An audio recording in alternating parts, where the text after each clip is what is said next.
हमारे चैनल का नाम है प्रज्ञा और प्रज्ञा का अर्थ है विजडम।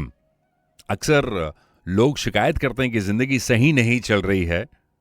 ईश्वर ने कभी ऐसा तो नहीं कहा कि दिन है तो रात नहीं और रात है तो दिन नहीं, धूप है तो छांव नहीं और छांव है तो धूप नहीं।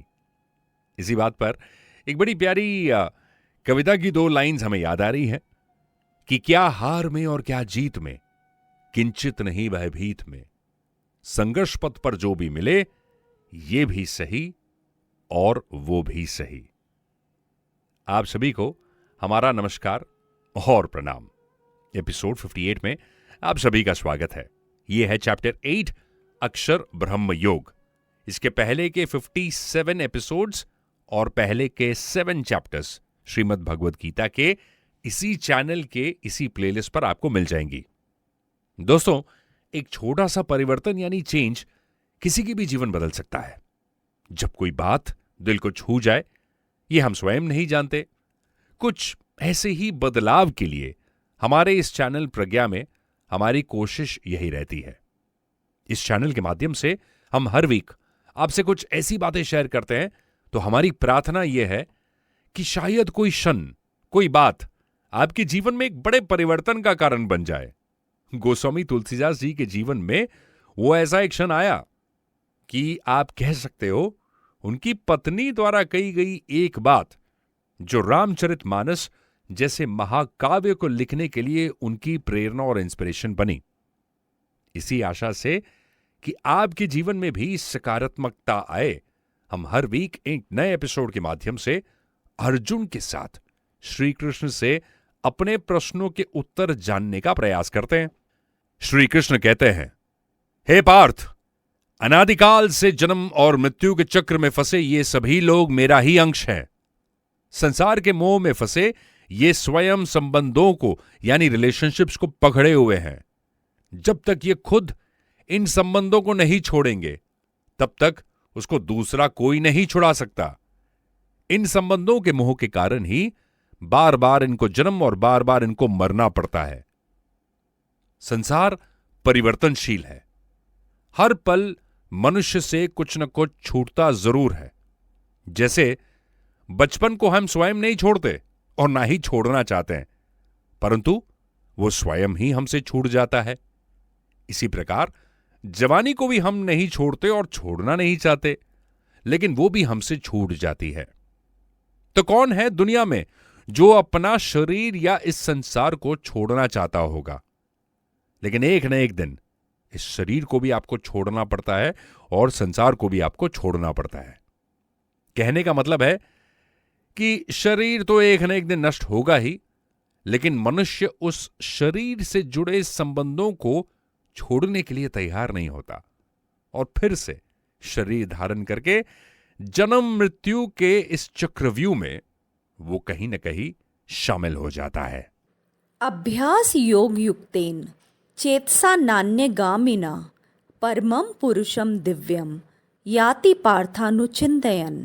ब्रह्मा के दिन और रात के बीच में जीव निरंतर जन्म लेता और मरता रहता है। जन्म मृत्यु के इस चक्र को खत्म करना हमारे अपने हाथ में ही है। जब तक हम संसार की किसी भी वस्तु या किसी भी संबंध को अपना मानते रहेंगे, तब तक हम उसके मोह में फंसे रहेंगे। ये मोह कभी भी नहीं छूटेगा। इस मोह को छोड़ना भी बहुत कठिन है, उतना आसान नहीं है। ये केवल तभी छूट सकता है जब मनुष्य स्वयं इसे छोड़ना चाहेगा। जब किसी व्यक्ति के प्राण किसी प्राणी या भौतिक वस्तु में लग जाते हैं, तो वो उससे दूर नहीं जाता, अपितु उसके पास खींचा चला आता है। आपको एक छोटी सी कहानी सुनाता हूं।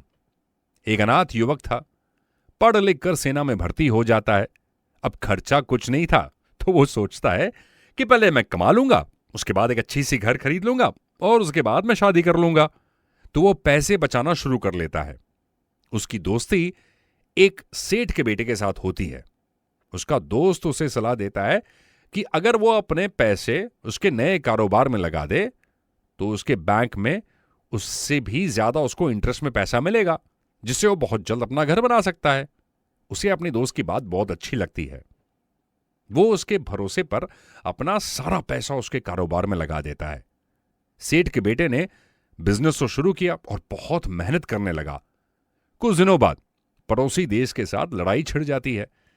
उसे सीमा पर लड़ाई के लिए जाना पड़ा और दुश्मनों के साथ मुकाबला करते समय एक गोली उसके सीने को चीर कर निकल जाती है।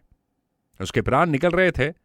उसकी आंखों के सामने उसके सपने तैर रहे थे, उसका घर, उसका पैसा। सेठ के बेटे को जब मालूम हुआ कि उसका मित्र शहीद हो गया है तो उसे बहुत दुख हुआ। वह जानता था कि उसका कोई नहीं है, तो अब उसका पैसा वो किसे देगा। यह सोचकर कि वो उसका मित्र था, इसीलिए अब उस पैसे पर उसी का अधिकार है, वो उस पैसे को एक नए कारोबार में लगा देता है। अब उसका वो कारोबार भी खूब फलने फूलने लगता है। कुछ दिन बाद सेठ के बेटे के घर में एक पुत्र पैदा होता है और वो खुश होकर भगवान को आभार प्रकट करता है कि उसका कारोबार भी चल पड़ा और उसके घर एक पुत्र भी पैदा हो गया। एक दिन अचानक उस बच्चे की तबीयत खराब हो गई। उसे डॉक्टर, वैद्य, हकीम सबको दिखाया, परंतु उसकी बीमारी ठीक होने का कोई नाम ही नहीं ले रही थी। कोई भी दवा उस पर असर नहीं कर रही थी और इलाज पर खूब पैसा खर्च हो रहा था।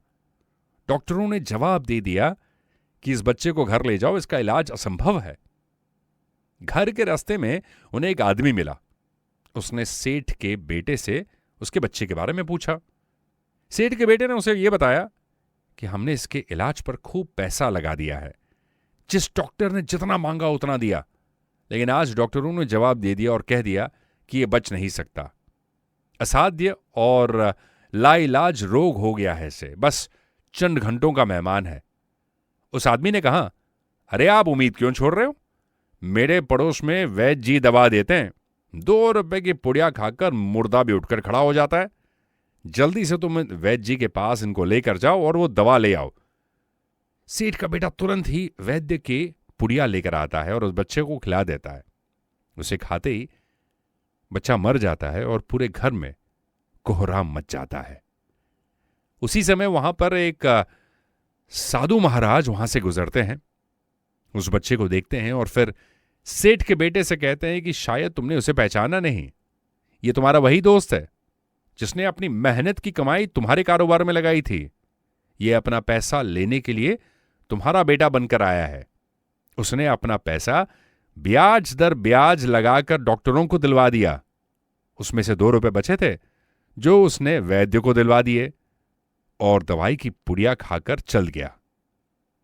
जिसका तुम्हारे साथ कर्मों का लेना देना होता है ना, वो जरूर उसे पूरा करने आता है। यदि लेन देन नहीं होगा तो उसे आना नहीं पड़ेगा।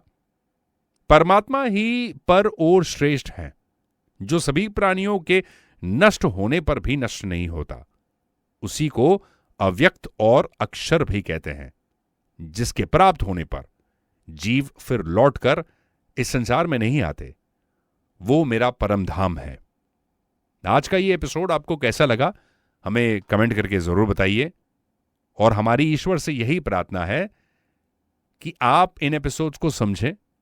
देखिए, मेडिसिन की दुकान पे आप जाएंगे और दवाई लेंगे, लेकिन उस दवाई को अगर आप अपने डाइट में नहीं इंक्लूड करेंगे तो आपकी जो तबीयत है वो कभी ठीक नहीं होगी। तो इन बातों को सुनना एक बात है, लेकिन सुनकर उसे इंप्लीमेंट करना और एग्जीक्यूट करना, अपनी जिंदगी में जीना, क्वेश्चन करना, सवाल करना और उन प्रश्नों के उत्तर को पाना, यही तो जिंदगी का मकसद होना चाहिए। इस चैनल को सब्सक्राइब करना ना भूलिएगा और हमारी थोड़ी सी मदद भी करें। ये वो चैनल है जहां पर हमारा मकसद है कि श्रीमद् भगवद गीता की बातों को हम लोगों तक पहुंचाएं, तो आप वो जरिया बन सकते हो। अपने व्हाट्सएप पे, फेसबुक पे और सोशल मीडिया पर जरूर शेयर करें अपने परिवार और अपने दोस्तों के साथ, और कहिएगा सबको कि इस चैनल को सब्सक्राइब जरूर करें। नमस्कार, प्रणाम, जय श्री कृष्ण।